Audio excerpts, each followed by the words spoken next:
Vivo.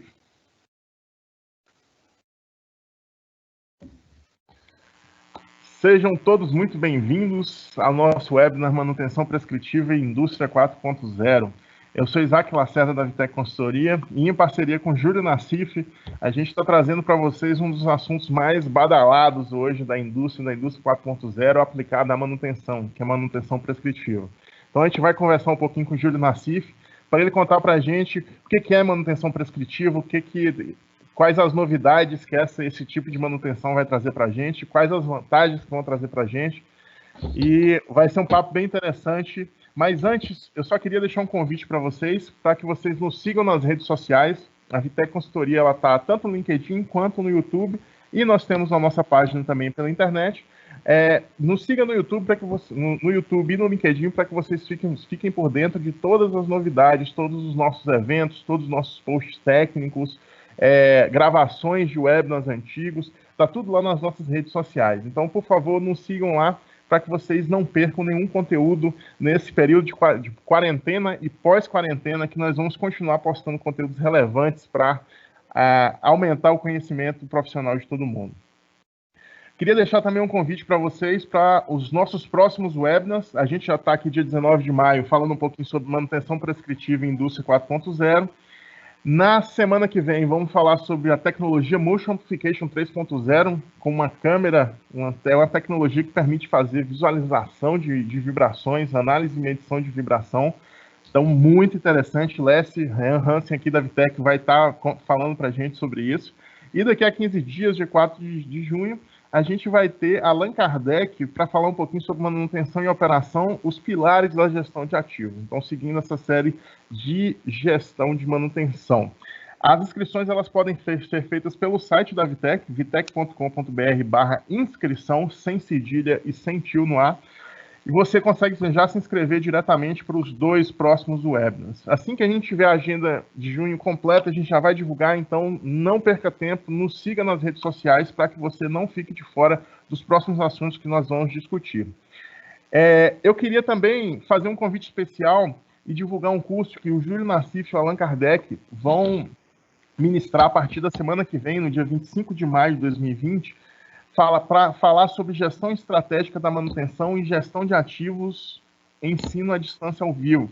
Então, vamos falar um pouco, esse tira-gosto que a gente vai ter aqui hoje, Allan Kardec também vai dar uma pincelada para a gente, mas para vocês aprofundarem bastante no assunto, na parte de gestão estratégica da manutenção e gestão de ativos, esse curso vai ser ministrado, está sendo promovido pela Abraman, ministrado por Allan Kardec e Júlio Nassif, e é um curso totalmente EAD, um curso de ensino com ensino à distância ao vivo. Então, do dia 25 ao dia 3 de junho, vão ser 16 horas de curso, 2 horas por dia, de segunda a sexta-feira, de 9 às 11.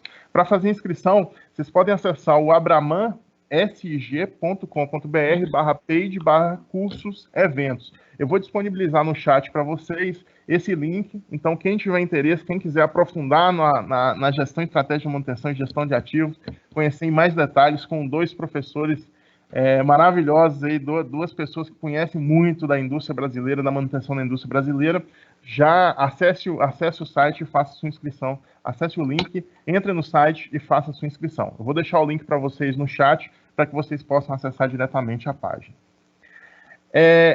O nosso evento ele tem uma opção de fazer pergunta. Então, no final do nosso webinar, a gente vai abrir um espaço para que a gente consiga responder algumas perguntas. Então, fique à vontade. No canto inferior direito, você vai ver um botãozinho chamado Fazer uma Pergunta. Fique à vontade para fazer essa pergunta para a gente.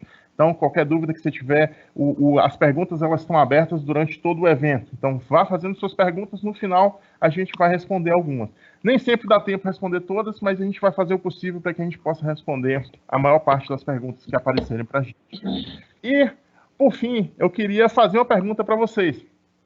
Então, a ferramenta anterior é para vocês fazerem uma pergunta para a gente, e essa ferramenta é uma ferramenta de pesquisa que a gente usa, que, englobando esse tema de manutenção prescritiva, a gente queria saber quais são as técnicas do processo de digitalização, da transformação digital, que já são empregadas em sua empresa. Então, a gente usa uma plataforma que é a mente.com, vocês podem acessar durante todo o evento, está aberto para receber respostas.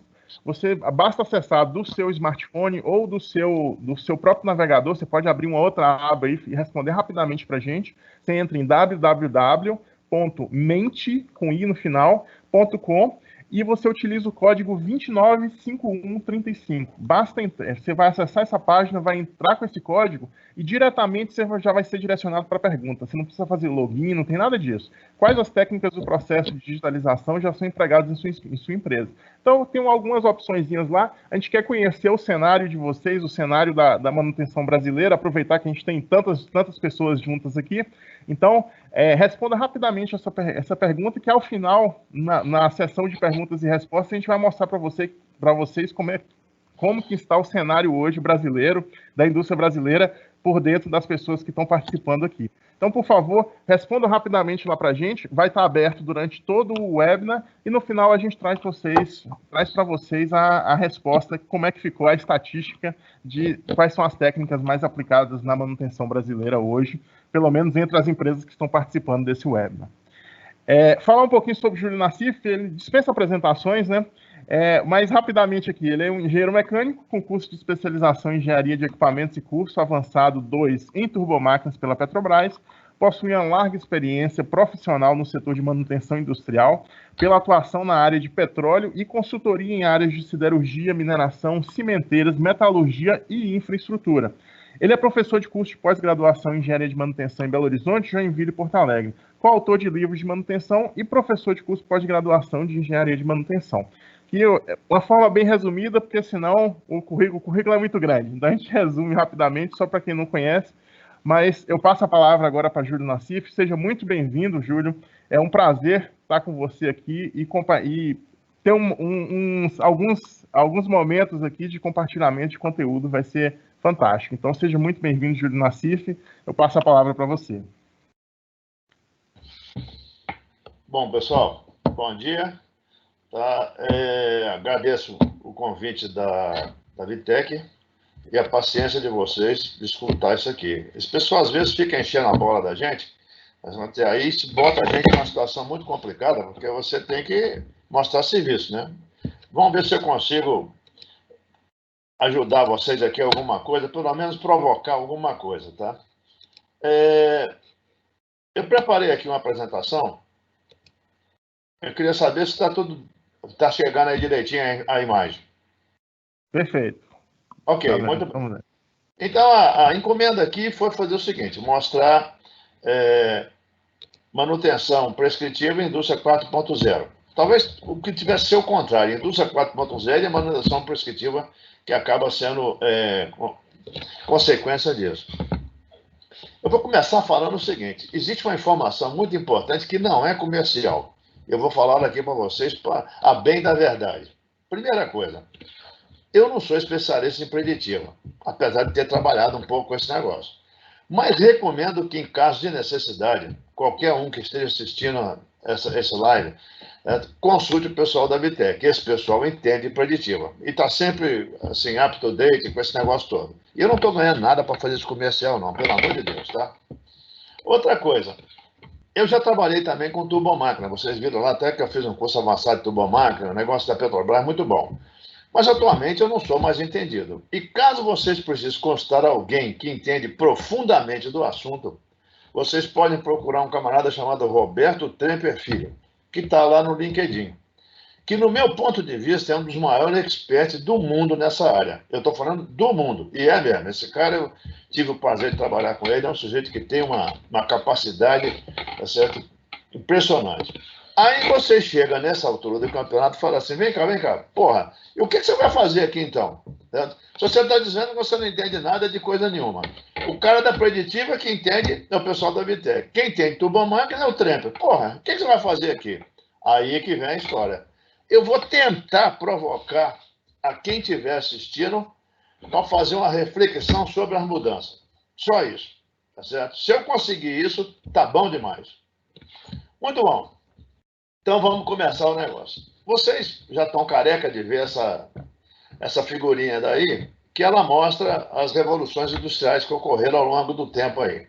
Os caras consideram que a primeira revolução industrial ocorreu por volta de 1784, quando o pessoal começou a a conseguir potência através de água e vapor. Tá certo? Isso foi uma mudança fantástica que aconteceu no mundo. Tá certo? O pessoal começou a andar sozinho aí, através de vapor, de máquina de locomotiva, e botar uma série de coisas, indústria têxtil, essas coisas todas, foi fantástico esse tipo de coisa.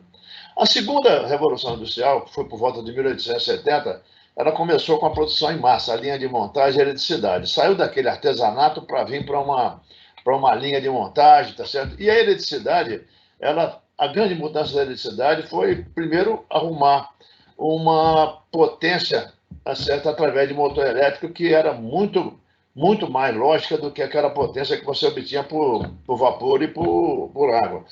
E, além disso, o pessoal saiu do artesanato para uma linha de montagem, tá certo, para atender um público cada vez mais crescente. A terceira Revolução Industrial, ela aconteceu com a computação e automação. E aí, muitos de vocês talvez já tenham pegado um resquício dessa coisa. A gente está vivendo essa onda ainda, né? Em 1969, por exemplo, né? Você vê que, basicamente, ocorre 100 anos entre essa primeira, segunda, terceira, 1780 para 1870, 1870 para 1970, vamos chamar assim. Acontece que as coisas hoje andam mais ligeiras, tá certo? E você vê que essa quarta Revolução Industrial, que ela se origina desse sistema cyberfísico que o pessoal chama aí, ela ocorre agora em 2012, por aí, 2010, 2012, já estava começando a acontecer, quer dizer, já não faz tanto tempo assim, já metade do tempo entre um e outro. Bom, esse conceito de indústria 4.0 teve origem na Alemanha, né, por volta de 2010. E chegou em 2012, o pessoal lá da Alemanha transformou isso num programa estratégico do governo. Uma das coisas que o alemão tem é ser disciplinado. Né? Ser disciplinado é fazer as coisas de maneira muito arrumadinha. Então, a Alemanha é o que é, um país de ponta, porque eles são disciplinados e são assim, aplicados nas coisas que eles fazem. Eu acho que isso aí deve ser o primeiro exemplo que a gente tem que tomar como padrão, como paradigma, tá certo? Outros países iniciaram a implementação dessa revolução industrial a partir de 2014. Dentre as coisas que acontecem nessa indústria 4.0, a gente tem essa computação em nuvem que vocês estão usando aí. Hoje o pessoal armazena coisa na nuvem, esse negócio todo. O sistema cyberfísico, que a gente já mencionou basicamente, que é a computação interagindo com um ambiente físico, né, os ativos, essas coisas.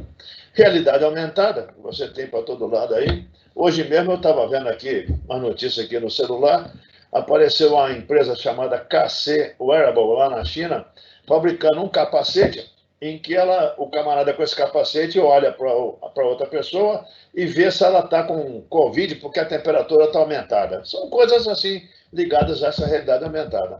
Possivelmente até uma câmerazinha de termografia. Ok. Robótica, tá certo? Quem está vendo que está sendo aplicado por todo quanto é lado. E o Big Data, que é uma quantidade fantástica de dados, tá certo? Num ambiente em que você pode utilizar isso cada vez mais rapidamente. Nós vamos dar uma comentada sobre isso aqui.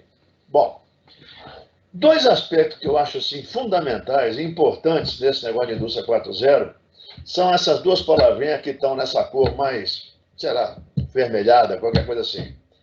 Um são os dados, tá certo?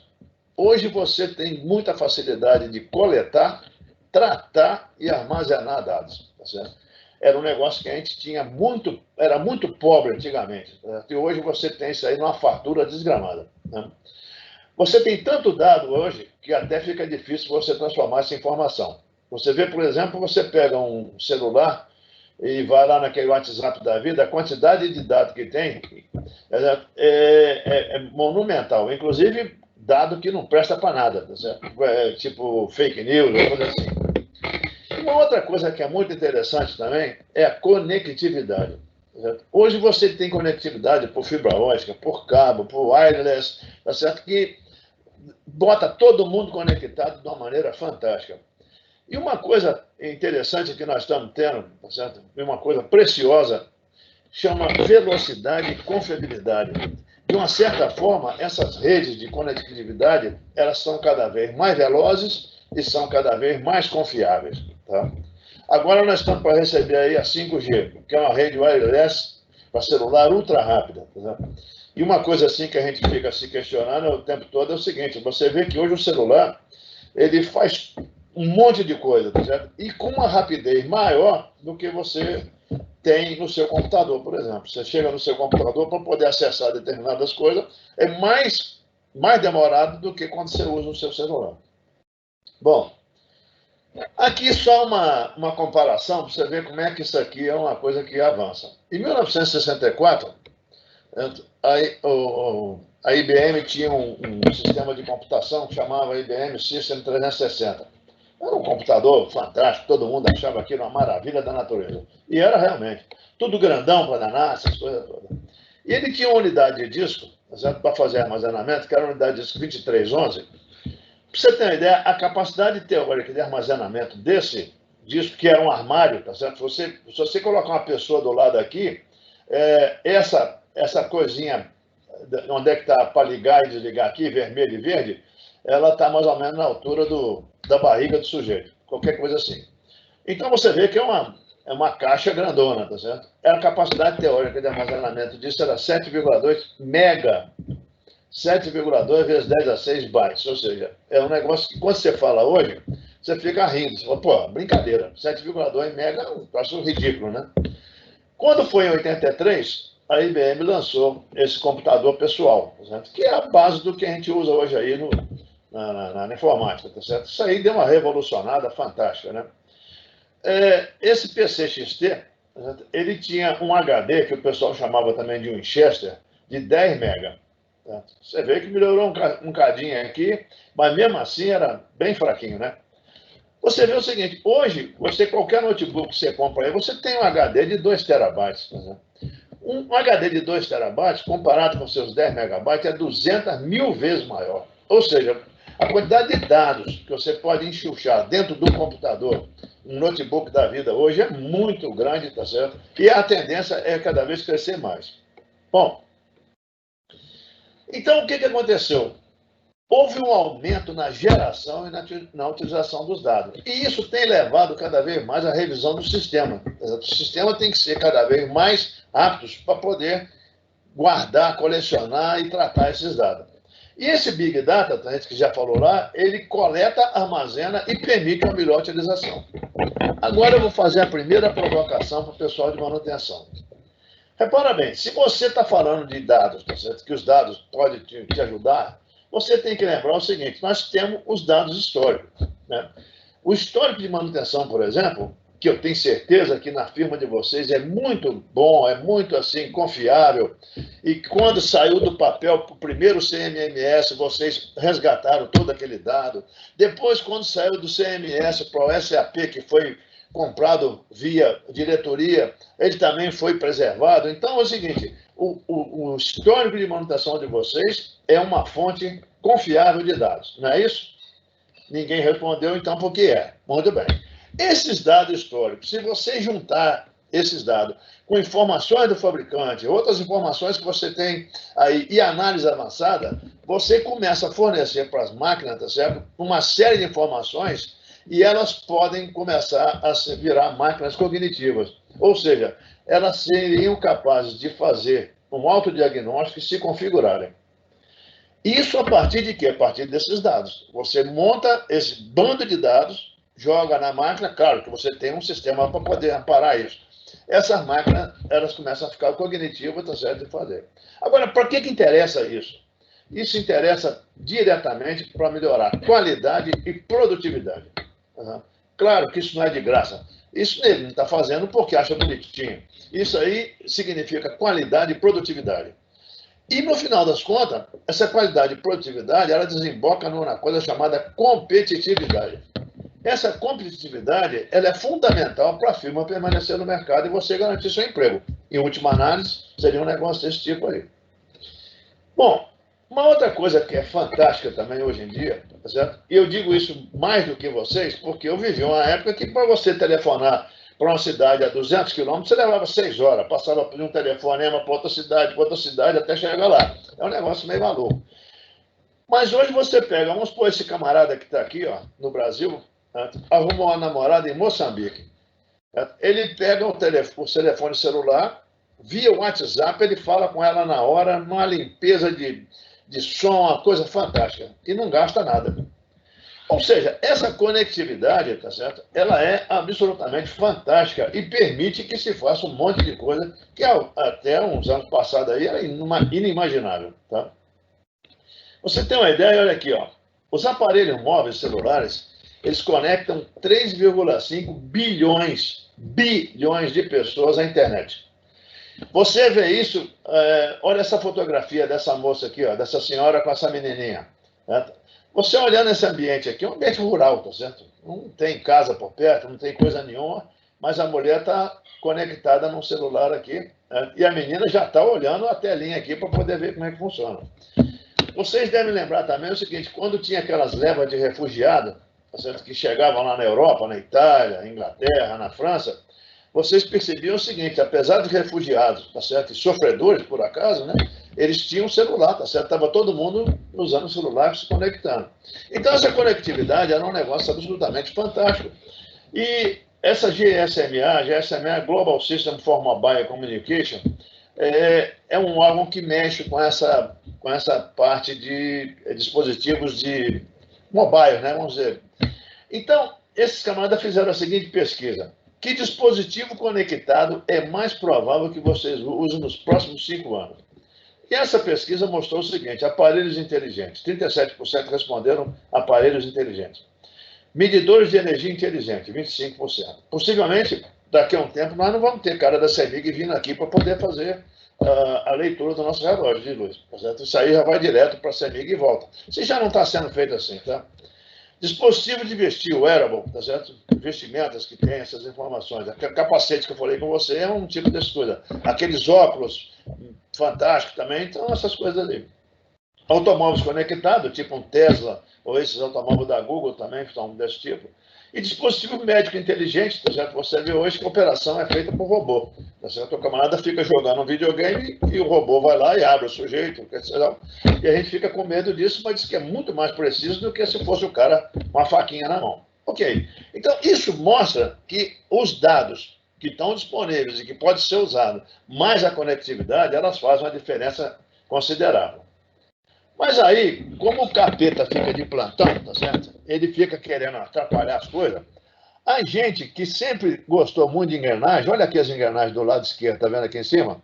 Isso aqui é um conjunto de engrenagens, a gente até fica satisfeito quando vê isso aqui. Mas apareceu um troço parecido com engrenagem, que não é engrenagem, que é um tal de Covid-19. Essa aqui é uma fotografia que eu peguei aqui de um microscópio eletrônico. Aí eu achei que tinha uma semelhança com as engrenagens da gente. Só que tem um negócio, as engrenagens da gente ajudam as coisas para a gente. E esse cara vem, a palavra que eu vou falar, não podia falar para vocês aqui, ela vem para lascar a gente. E aí o que aconteceu? O pessoal começou o seguinte, fica em casa. Já reparou? Campanha fica em casa, não pode sair. E eu mesmo, que já sou velho, eu tenho até medo de botar a cara na janela e o Covid me pegar. Mas tudo bem. O que aconteceu então com esse Covid? Ele gerou algumas coisas, ou vai gerar, cada vez mais, uma coisa chamada home office, ou então home office, feito diz os puristas. Esse home office, ele não era tão estimulado, mas possivelmente, depois dessa pandemia, isso vai crescer de tamanho. Onde é que você está aqui dentro? O que nós estamos fazendo aqui agora é basicamente um negócio desse, tá certo? Nós estamos usando a conectividade, tá certo? Para cada um, no seu quadrado, ficar interagindo, conversando, etc e tal. Basicamente é isso. Uma outra coisa que deve aumentar sensivelmente é a automação e robótica. Essas coisas, tá certo? Que já são, assim, muito disseminadas na indústria automobilística e outro tipo de indústria, certo? Elas devem crescer com essa pandemia, porque ela começa a forçar o uso desse tipo de coisa. E uma coisa assim, que são coisas assim adicionais que vocês vão ver, por exemplo, limpeza hospitalar por robô. Tá? O sujeito tem uma maquineta que sai andando por lá, vai fazendo limpeza, higienização, essas coisas todas. Isso aqui é só um exemplo, tá ok? Bom, então eu peguei aqui algumas informações a respeito disso. Eu vou ler, tá certo? É um negócio meio sacal, mas eu vou ler esse mesmo. Primeiro, esse camarada aqui, ó, o nome dele é muito difícil de ler. Depois você lê aí e fala. É um camarada, professor da New York University Stern School of Business. A crise pode ser uma espécie de catalisador ou acelerar mudanças que estão a caminho. um novo paradigma tecnológico surgirá após a pandemia recuar. Isso é uma previsão desse camarada aí que deve ser indiano, tá certo? Outra, o Covid-19, esse aqui é um camarada chamado Colin McMahon, sei lá. O Covid-19 está causando mudanças radicais no fluxo de trabalho em todo o mundo, à medida que milhões praticam o distanciamento social e ou cumprem as recomendações de auto-quarentena.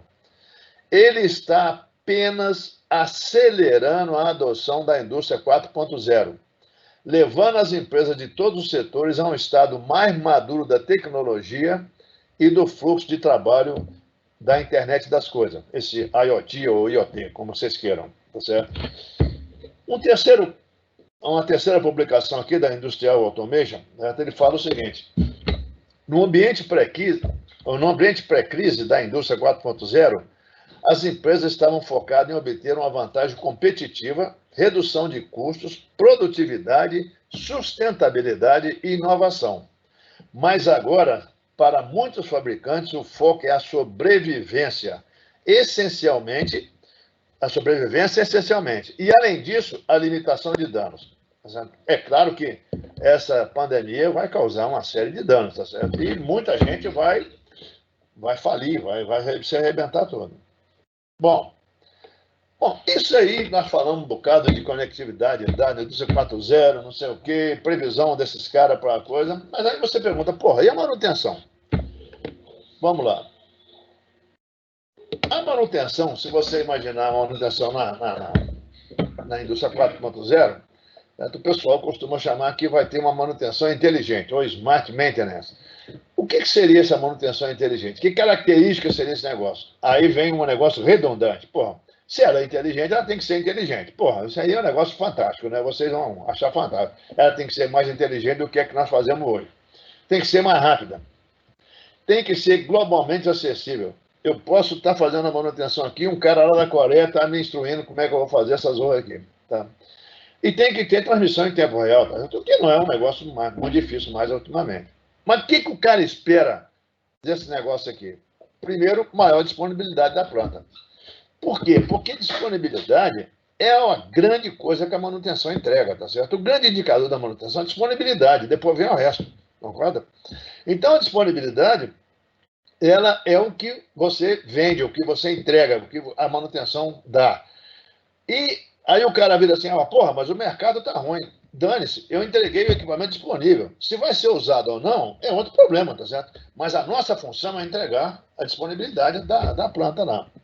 Outra coisa que o cara quer, menor custo de manutenção. Se você tem uma manutenção mais inteligente, mais rápida, etc e tal, supõe-se que você vai ter menor custo de manutenção.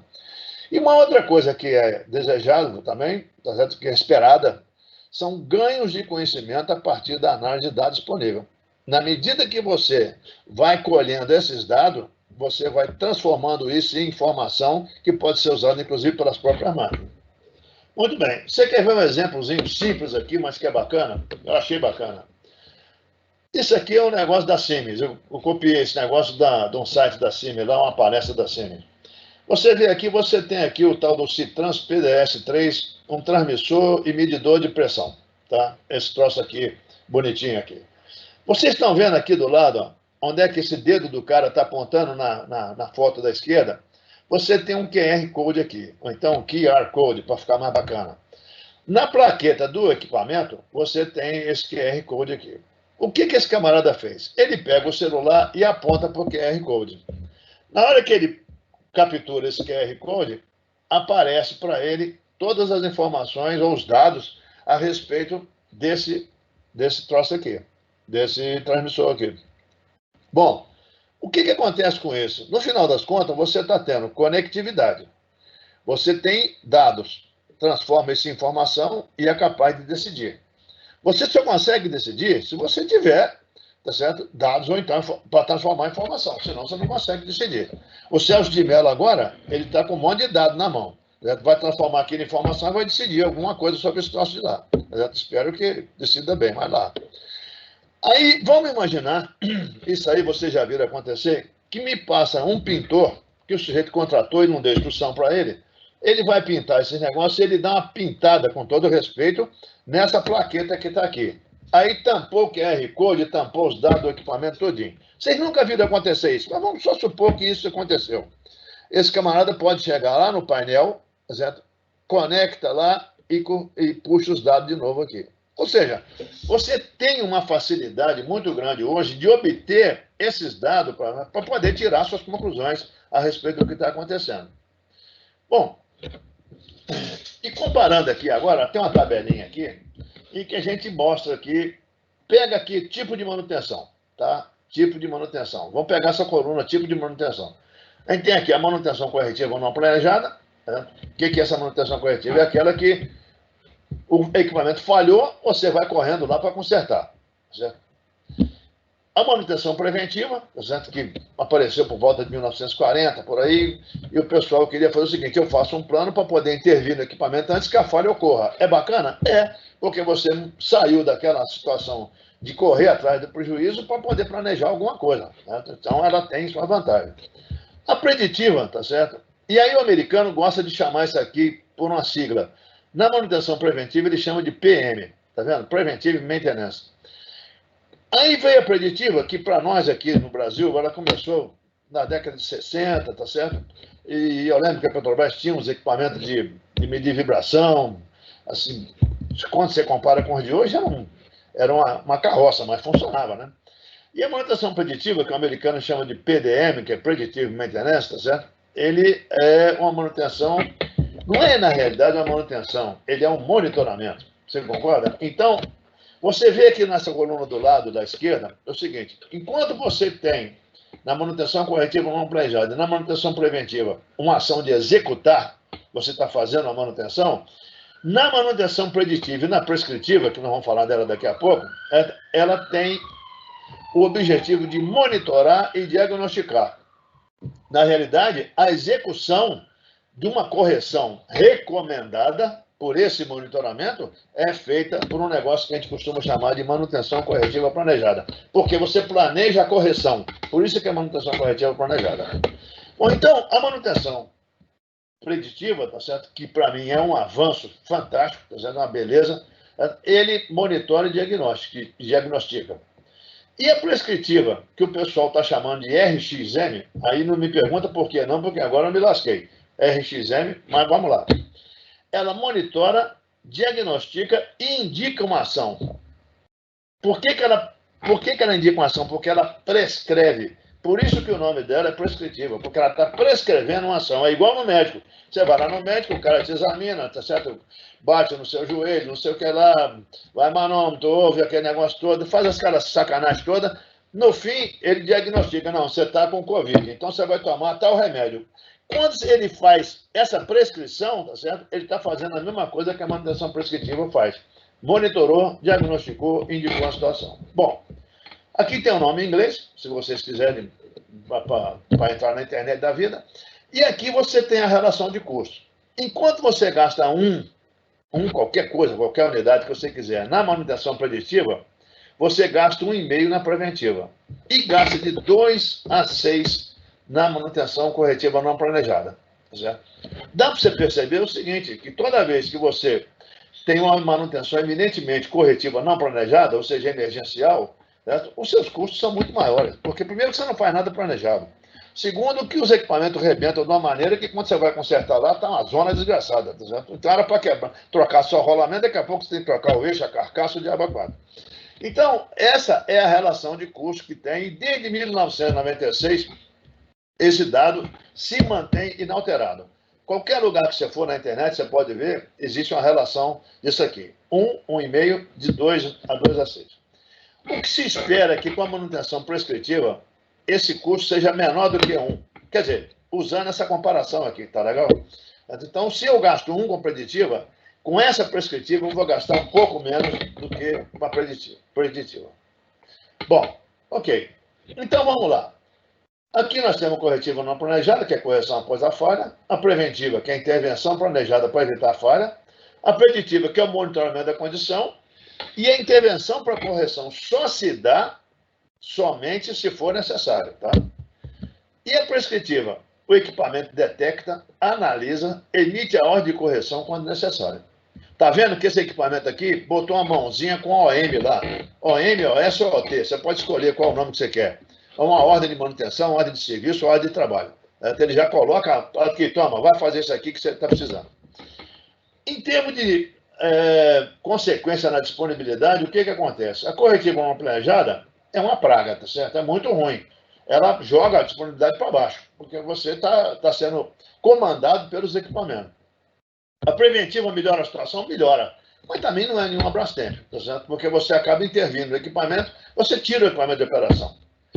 Agora, quando chega na preditiva, o negócio muda de figura, tá certo? Você está privilegiando a disponibilidade. Você só vai intervir de modo planejado quando for necessário.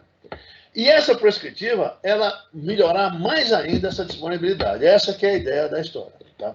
Bom, aí você fala, porra, então eu vou ter tudo quanto é coisa de prescritiva agora? Não, senhor. Nós vamos conviver com todos os tipos de manutenção, porque a sua aplicação depende de alguns critérios. Vamos lá. Criticidade do ativo. Um equipamento mais crítico do que o outro merece mais atenção do que o outro. Eu falo um exemplo besta aqui. Vamos supor que você tem uma bombinha sem vergonha, que você comprou aí no meio da rua, que usa para regar um gramado lá não sei de onde.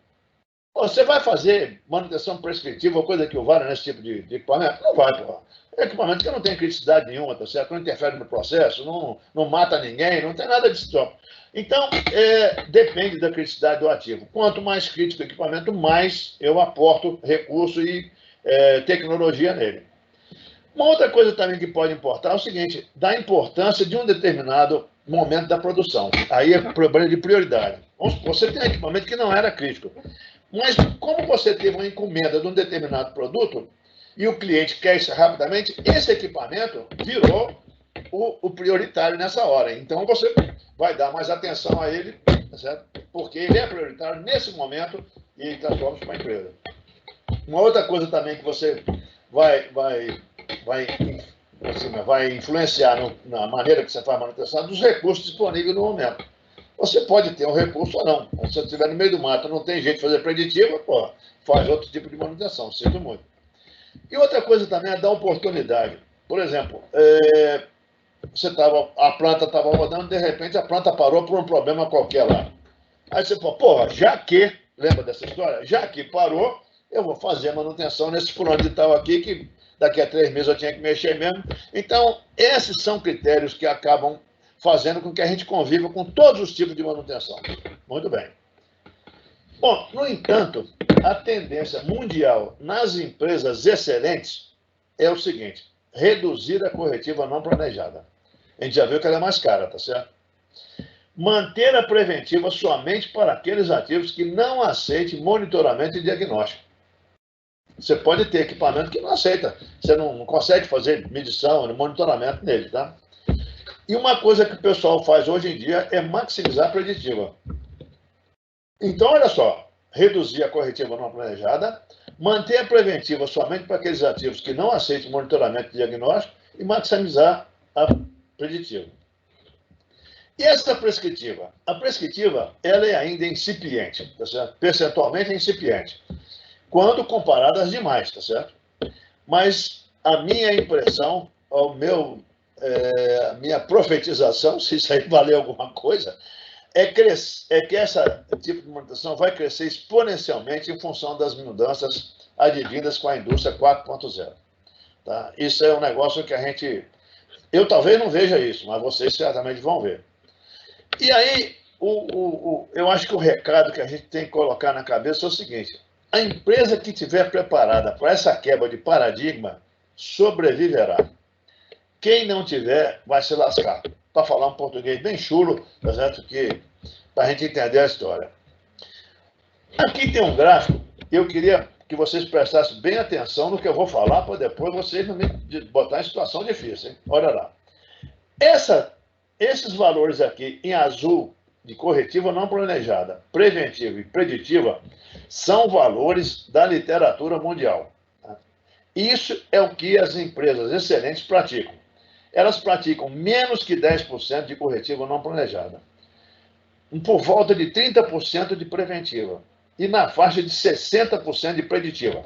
Esses são dados reais, são dados concretos que vocês podem usar onde é que vocês quiserem. Agora, Esse 2% que eu botei aqui azul de prescritiva, para hoje, é um dado que eu chutei. Tá? Isso é completamente chutado. Eu falei, vamos supor o seguinte, desse negócio aqui, eu tirei 2% para prescritiva. Algumas empresas podem estar usando isso já na Alemanha, seja lá onde é que for. Tá? Eu não tenho esse dado, mas eu estimei que é 2%. E também fiz a seguinte inferência. Com o caminhar do tempo, eu acho que vai acontecer o seguinte, isso é achismo meu, tá? É puro achismo. A corretiva não planejada vai cair mais ainda. Vai cair, vamos supor, chutei aqui de 9 para 5. A preventiva vai cair? Vai, tá certo? Porque você vai sair dos seus 30%, 29%, para talvez uns 15%. Algumas coisas você vai continuar mantendo. A preditiva vai cair. Por que ela vai cair? Vai cair um pouco, porque a prescritiva deve ocupar um bom pedaço desse negócio aqui. Porque você vai ter mais precisão nessa história. Tá? Deu para entender o que eu falei? Se tiver que usar o dado, use esse dado aqui, ó. Azul, que é o corretivo não planejada, o azul da preventiva e o azul da preditiva. Esses outros dados, nessa cor aqui, de burro quando foge, marronzado, tá? E esses 2% aqui da prescritiva, são dados que eu chutei e não tem base nenhuma. É só uma inferência que eu fiz, tá? Não me xinga agora, não. Bom, então, repara bem, os dados do futuro... já falei isso aqui para vocês. Vamos lá. Preditivo, então, monitoramento de condições em tempo real. Análise diagnóstica em função da tendência, que a gente sempre usou muita tendência para ver. Planejamento prévio das ações de correção. E uma correção no momento exato, privilegiando a integridade do ativo, a segurança e fazendo isso aí a custo mais baixo. Isso é bom? É ótimo. É uma maravilha esse troço. E a prescritiva? Sensores inteligentes instalados nos ativos. Sistema de coleta de dados. Big Data. Muitas fontes de informação em arquivo em tempo real. Internet das coisas. Algoritmos. Algoritmo é, no final das contas, uma receita. Tá certo? Você tem uma receita, e você usa esse negócio para poder fazer um bolo, por exemplo. Uma receita de bolo é um algoritmo. Tá? Inteligência artificial. E um ativo é capaz de detectar precocemente, analisar, diagnosticar e solicitar a correção do índice específico. Essa é que é a tendência da prescritiva. Novamente, a correção vai ser no momento exato, privilegiando a integridade do ativo, a segurança e custo mais baixo. Então, repara bem, se você tiver capacidade e tiver possibilidade de caminhar para esse lado é o lado que vai dar sustentação à sua empresa, ao seu emprego, tá certo? Bom, aqui tem mais algumas afirmações, né? Que quando ocorre uma alteração no equipamento, ou nos dados que estão chegando, a manutenção prescritiva não apenas mostra o que e quando uma falha ocorrerá, mas também porque ela está ocorrendo. Essa é que é a ideia de você, com esse Big Data, essa coisa toda, ter uma informação desse nível. Você vai dizer, ó, o que está acontecendo, quando é que vai ocorrer, porque você tem um programa ou um troço matemático que te faz uma projeção. Muitas vezes na preditiva nós não temos isso. Vou dar um exemplo para você. Você está fazendo um monitoramento preditivo do equipamento de vibração. Está vendo lá, a tendência está indo. Aí você chega e te olha. Chama o pessoal da operação, o pessoal do planejamento, fala, pessoal, vai ter que parar o equipamento aqui, que esse negócio não está bom, não. Qual é a primeira pergunta que o cara da operação faz? Quanto tempo ele pode ficar desse jeito? Não é assim que ele pergunta? Esse quanto tempo que ele pode ficar, muitas vezes nós não temos isso. Nós não temos uma coisa matemática para dizer para a gente. Tá? Claro que existe hoje esse tipo de coisa disponível, mas muitas vezes nós não temos e ficamos numa sinuca de bico desgramada. Tá certo? Bom, então, essa prescritiva, e tem outra coisa, como o equipamento está rodando lá e ele está monitorando o tempo todo, até a sua intervenção ele continua monitorando e pegando esses dados e guardando na cabeça dele. E depois que você faz o serviço, bota para rodar, ele continua monitorando de novo e vai vendo o que foi que aconteceu. Tá? É mais ou menos uma preditiva online, tá certo? E só que essa aquisição de dados, ela se faz de uma maneira muito mais inteligente. Bom, eu queria pegar esse gráfico aqui, que eu achei ele bem interessante, tá? Isso é um gráfico que um cara, um tal de Timo Elliott, da SAP, ele postou aqui em abril de 2018. Mas eu achei ele interessante, porque se eu conseguir explicar isso para vocês, vai ser bom. Olha só. Essa linha pontilhada que está aqui no meio, ela divide. Para a esquerda é humano, para a direita é equipamento, tá? É máquina. Muito bom. Então, quando você pega aqui, nesse eixo do vertical, eu tenho produtividade. E nesse eixo horizontal, eu tenho maturidade dos recursos de análise. Ou seja, como é que estão meus recursos para analisar as coisas. Vamos lá, então, lá na parte da esquerda lá. Esses dados aqui são os dados vagabundos, raw data. Dados sem tratar, coisa nenhuma, tá certo? Então, esses dados aqui. Esse cleaner de dados são os dados que já dão uma limpada, coisa e tal, já tem um dado arrumadinho. Aqui eu já tenho relatórios, etc e tal. E aqui tem esse ADOC Report CEOLAP. Porra, esse ADOC, quem gosta muito disso é advogado. Né? O que é ADOC, ou ADOC, sei lá? É para essa finalidade, ou para isso, entendeu? Isso significa isso, esse ADOC. E esse OLAP, tá, pode ser que a pronúncia seja diferente, é Online Analytical Processing. É a capacidade de manipular, analisar uma grande massa de dados, tá certo? Sobre múltiplas perspectivas. Ok. Então, repara bem, enquanto você estiver nessas 4 primeiras bolotinhas aqui, ó, você está perguntando assim, o que aconteceu? Quando você faz essa pergunta, o que aconteceu, você é o rei da corretiva não planejada. Concorda com isso? O que aconteceu? Já quebrou, porra. Então, eu não estou fazendo nada demais. Bom, existe uma evolução quando o camarada começa a usar esse que ele chama de Self-Service BI aqui, que é o Self-Service Business Intelligence, que é o usuário começa a interagir com o sistema sem necessidade de suporte de TI. Basicamente é isso. E não aprofunda não, porque senão eu me lasco, eu não sei muito coisa.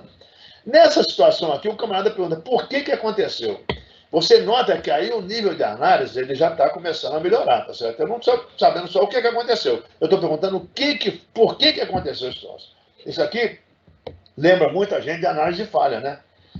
O camarada fala, isso aí é não conformidade, mas por que aconteceu? Por que deu isso, essas coisas todas? Isso é uma evolução, né? Sem dúvida. A partir daí, você começa a entrar no lado da máquina preditiva, tá certo? Aqui, ele inclusive começa a considerar que você tem um negócio chamado Machine Learning. Machine Learning não é nada mais do que aprendizado das máquinas. Aí fica falando, porra, esse troço é bacana, porque, porra, é um negócio novíssimo. Não é não. Em 1959, um cara chamado Arthur Samuel, ele já tinha colocado esse assunto em baila. É claro que hoje é que esse troço está acontecendo.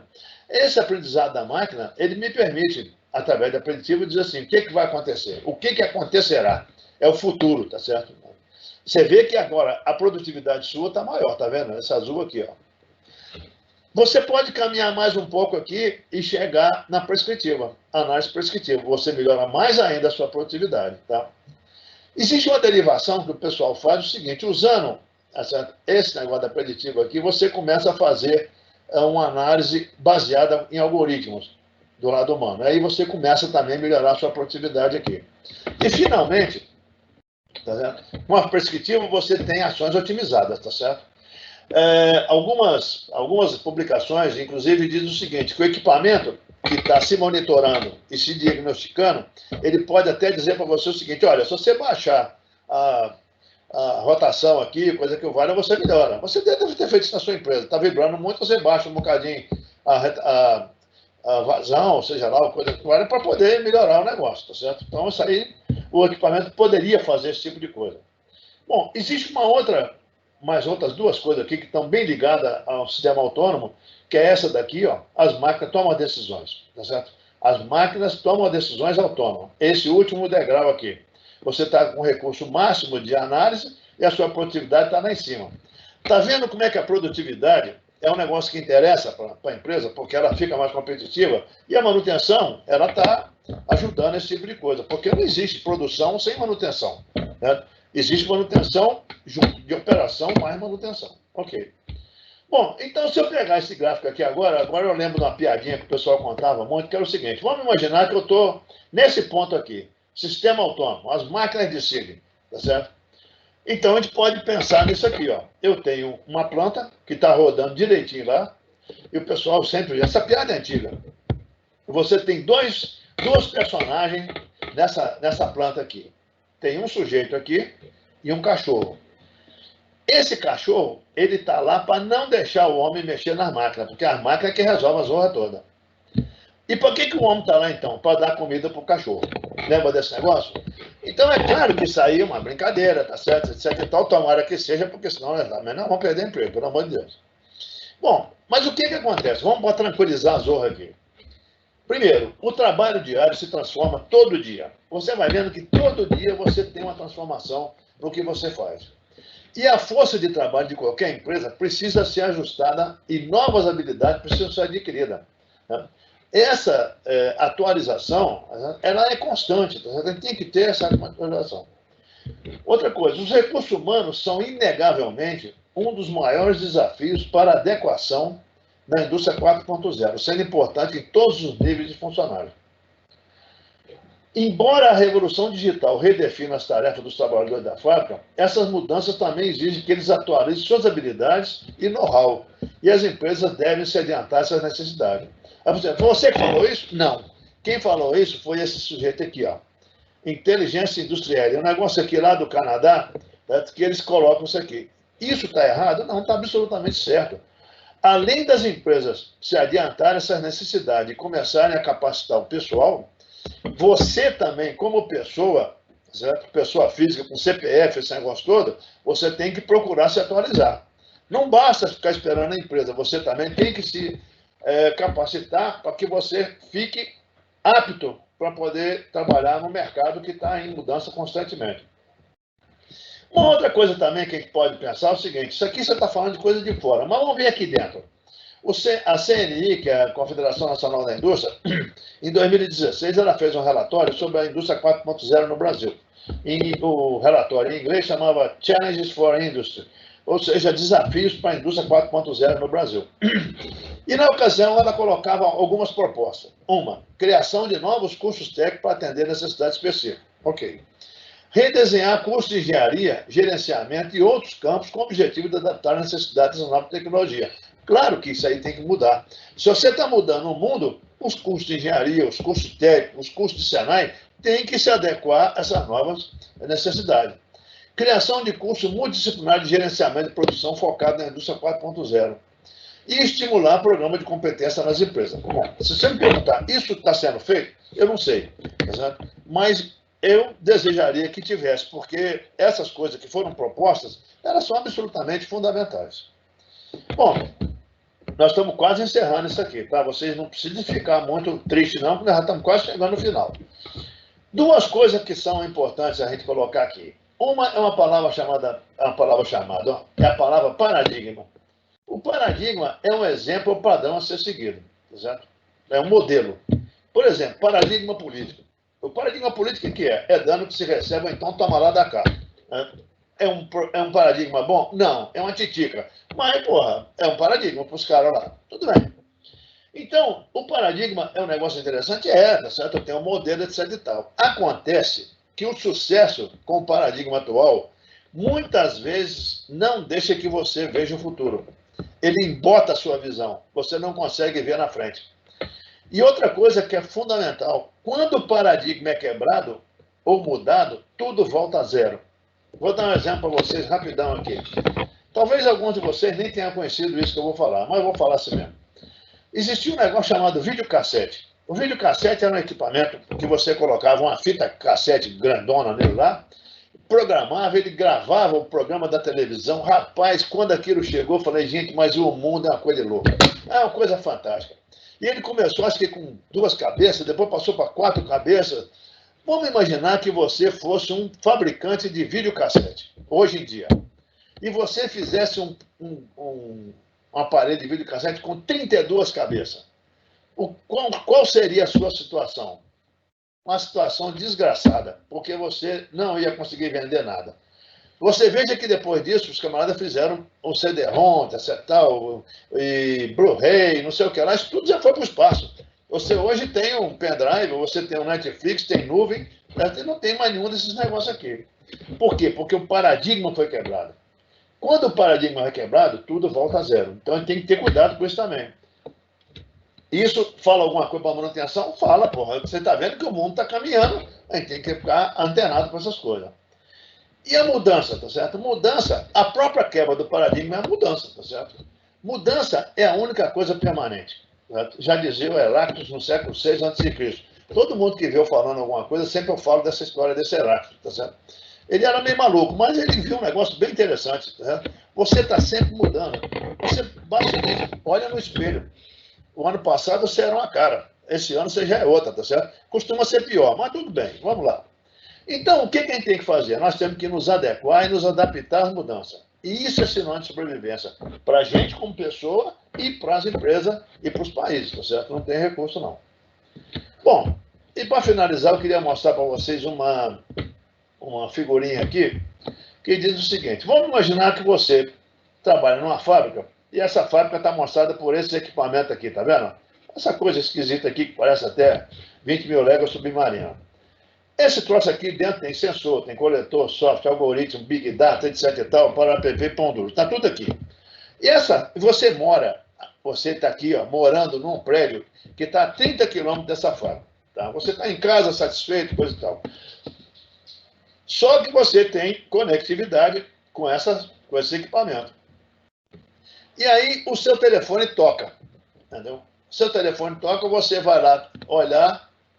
Deixa eu ver se aparece aqui. Apareceu na sua tela o seguinte aqui, ó. Foi emitida a OS 3478 no dia 19 de 5 de 2020. Você tem que trocar o rolamento do motor lá do posto de acoplamento. O rolamento lá é um 6315ZZ. O número de estoque é 523-335-091. Você está trocando isso porque ele está com vibração alta no sentido radial horizontal. O tempo estimado para essa troca é 4,5 horas, tá certo? E o procedimento que o camarada vai usar é o PM325.7. Você pode achar que isso é maluquice num momento, mas é um negócio que é possível de acontecer. Isso é factível, vai acontecer cada vez mais, tá certo? Bom, queria agradecer a vocês que participaram dessa live, tá certo? A paciência, e agradecer a Vitec pelo convite. Se a Vitec quiser disponibilizar esse material depois, eu mando para a Vitec e ela pode entregar para vocês, ok? Muito obrigado pela atenção aí. Excelente, muito obrigado, Nassif. Realmente incrível e o conhecimento, as informações que você passou para a gente. Só antes de entrar nas perguntas, eu queria deixar um recado aqui, que eu falei no início, mas no início tinha poucas pessoas, agora tem bem mais pessoas. Eu queria convidar vocês para o curso de Gestão Estratégica da Manutenção e Gestão de Ativos em formato EAD, que está sendo promovido pela Abraman e que vai ser ministrado por Allan Kardec e Júlio Nassif. Então, eu coloquei no chat para vocês o link para vocês poderem ir no site da Abraman para poder fazer a inscrição. Então, o curso ele vai acontecer em formato online, são 16 horas de duração, 2 horas por dia, de segunda a sexta-feira, do dia 25 de maio ao dia 3 de junho. Então, se vocês quiserem aprofundar nesse tema, por favor, fiquem à vontade de participar desse treinamento, que eu tenho certeza que vai ser um treinamento fantástico. Outra coisa que eu queria falar para vocês agora, antes de entrar definitivamente nas perguntas, a gente está fazendo uma pesquisa desde o início aqui do webinar em quais são as técnicas do processo de digitalização que já são empregados em sua empresa. Então, o Nassif falou aí para a gente muito bem sobre manutenção prescritiva, então agora a gente tem uma noção melhor de quais são, do que é necessário para a gente chegar lá. Então, eu quero convidar vocês a entrar no site www.mente.com, menti.com, e entrar com o código 295135. Com esse código, você vai ser direcionado diretamente para a pergunta. Não tem que fazer login, não tem que pôr e-mail, não tem nada. Você vai direto para a pergunta e aí marca para a gente lá quais são os recursos da transformação digital que já estão sendo aplicados dentro da sua empresa. E no final das perguntas a gente mostra a pesquisa para vocês. Ok? Então, vamos às nossas perguntas. Primeiro, Nassif Tremper mandou uma mensagem aqui para a gente, falando que o RX de manutenção prescritiva é um termo em inglês que é usado na medicina para prescrição de remédios na medicina. O RX é de prescrição medicinal. Por isso que tem esse termo RX. Então, deixa eu responder isso aí. Você sabe que uma coisa que, para mim, está cada vez mais claro na vida é o seguinte. Quanto mais a gente aprende as coisas, mais a gente sabe o tamanho da nossa ignorância, tá certo? Então, você vai vendo que, porra, aprende, mas tem coisa para atender. E cada vez que você uma interação dessa com as pessoas, seja você, vamos pôr na posição, entre aspas, de palestrante, professor, seja lá o que for, você não só passa alguma coisa, mas você também recebe muita informação. Então, essa informação agora, eu fico muito satisfeito de receber, porque significa que essa interação é mão dupla. Isso é uma via de mão dupla. A gente está passando alguma coisa, mas está recebendo também o tempo todo. Muito obrigado a você aí, viu? Fantástico, fantástico. Outra pergunta aqui do Wagner Alves Silva. Se o modo de falha não ocorreu, ainda assim você pode considerar que a intervenção é uma corretiva programada ou corretiva planejada? Se o modo de falha ainda não ocorreu? Isso. Não, exatamente. O que acontece? Você, quando faz um monitoramento, tá certo? Vamos dar um exemplo aqui besta, quer ver? Imagina que você tem um filho, um menino de 5 anos, uma menina, tá? E ele começou a parecer meio febril. O que você faz? Você começa a fazer o monitoramento. Você começa a fazer, usando termômetro, você vai lá vendo a febre da criança.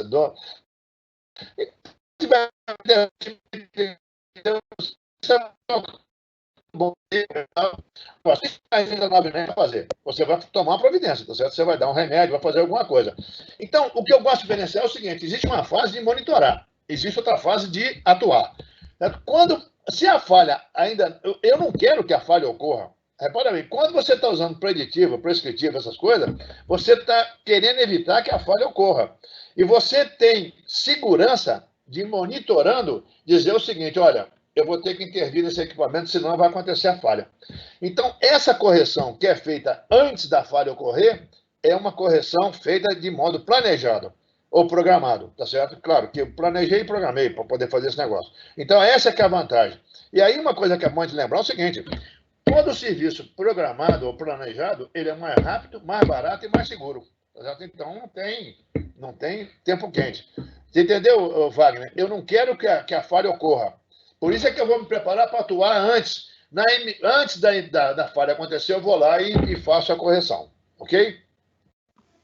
Excelente, excelente. Outra pergunta aqui do Kelson Menezes. Kelson? Outro dia desse... Isso.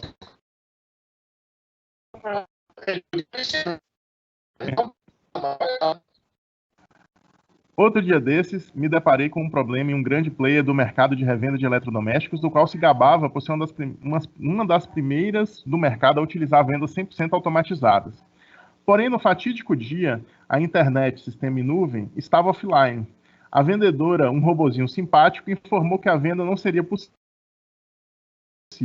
A primeira pergunta seria: onde estariam os velhos blocos de pedido de papel para não perder a venda e, após o retorno do sistema, atualizar as vendas realizadas desse período?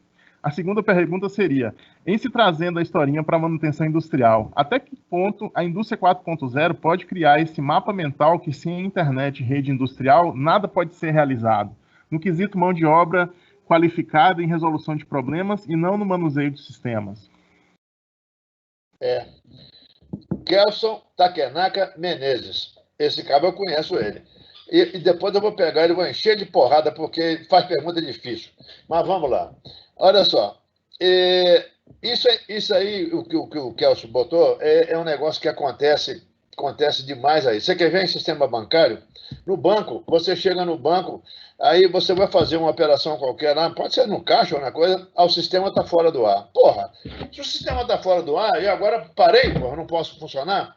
Muito bem. Então, o que acontece? Eu imagino que quando você tiver um bug desse lá na sua indústria 4.0, em que você não tenha esse tipo de atuação, você vai ter que ter uma alternativa para esse tipo de coisa.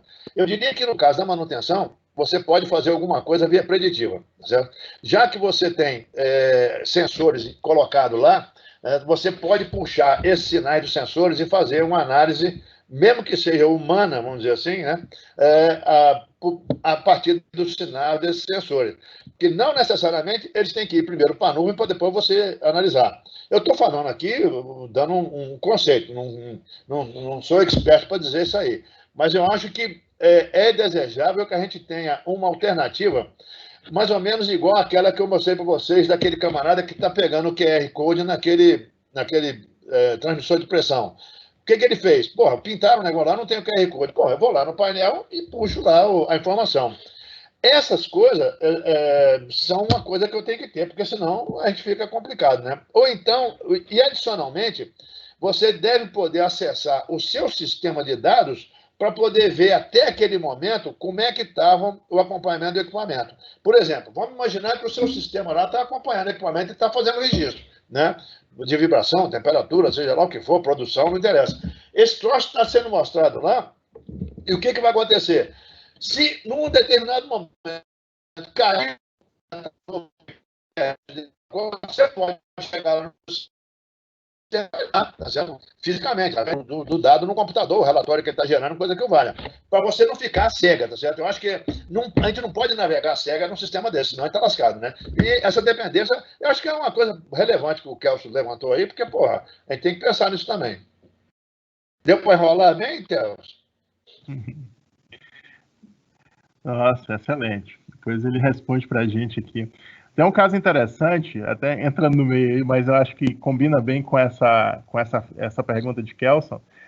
No início, eu acompanhei a implantação da minha família, tem uns restaurantes, e eles fizeram a implantação do sistema online de pedidos. E, apesar de implantar o sistema online de pedido, todo pedido ele era impresso e colocado numa caixinha com o número da mesa, que se o sistema parasse por algum motivo, você tinha uma caixinha lá com todos os papéis. Era um backup mais mecânico, um backup mais manual que era feito, né? Exatamente. Outra pergunta aqui de Ludmila. Qual o maior desafio para a implantação e perenidade da indústria 4.0 no Brasil? Olha, essas perguntas são muito difíceis, mas eu vou tentar chutar aqui para você. Eu acho o seguinte, esse tipo de questionamento é difícil porque, no meu entender, o primeiro motivador da implantação desse tipo de coisa deveria ser o governo. Certo? O governo no nível federal. Existe uma coisa importante em qualquer coisa que se faça, que é a vontade política.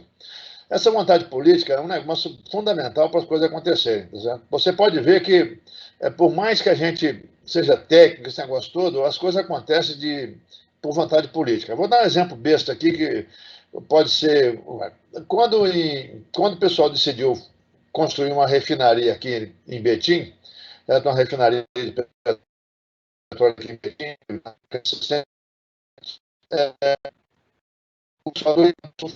construir uma refinaria lá em Minas Gerais e aqui no Rio Grande do Sul. Mas aí resolveram fazer duas refinarias idênticas. As refinarias nasceram idênticas. Fizeram uma aqui e fizeram outra lá. Por quê? Por causa de pressão política. Né?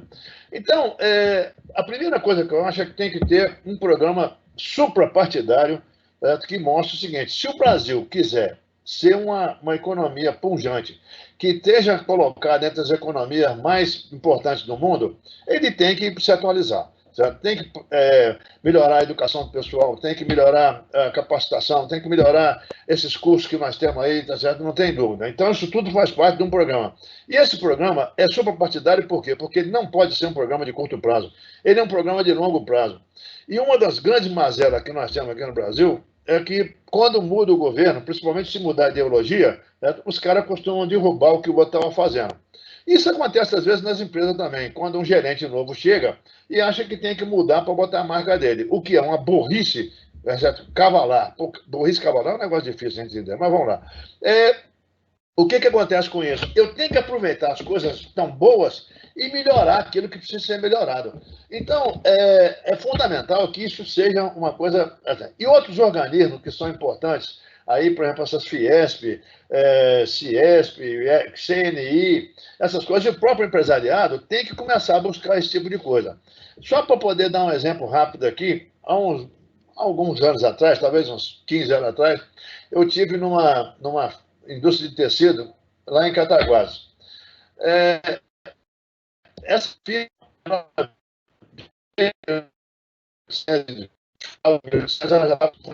só que o mundo mudou, tá certo? Então você tem hoje um filatório, por exemplo, numa fábrica dessa daí, ele é todo automatizado, ele é robotizado. Se o fio rebenta, vem um robozinho andando e rune o fio e bota para funcionar, tá certo? Você não vê quase gente lá. Por quê? Porque mudou, a indústria mudou. Então, eu acho que os desafios, tá certo? Eles estão aí. Aí você vai dizer, poxa, mas no nível tático, tá certo? Existe alguma coisa que pode ser feita? Eu acho que sim.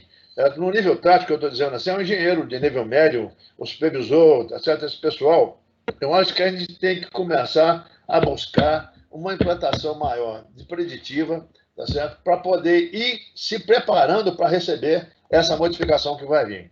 E uma outra coisa que vai acontecer é o seguinte, à medida que as empresas forem assim se modernizando, possivelmente os equipamentos que forem comprados já vão vir adequados para essa nova tecnologia. Eu sinto muito que a resposta não seja essas coisas, mas é o que eu posso falar. Excelente. Vamos para mais uma pergunta, que nosso tempo já estourou o tempo, mas o assunto é muito bom, né? Não tem jeito.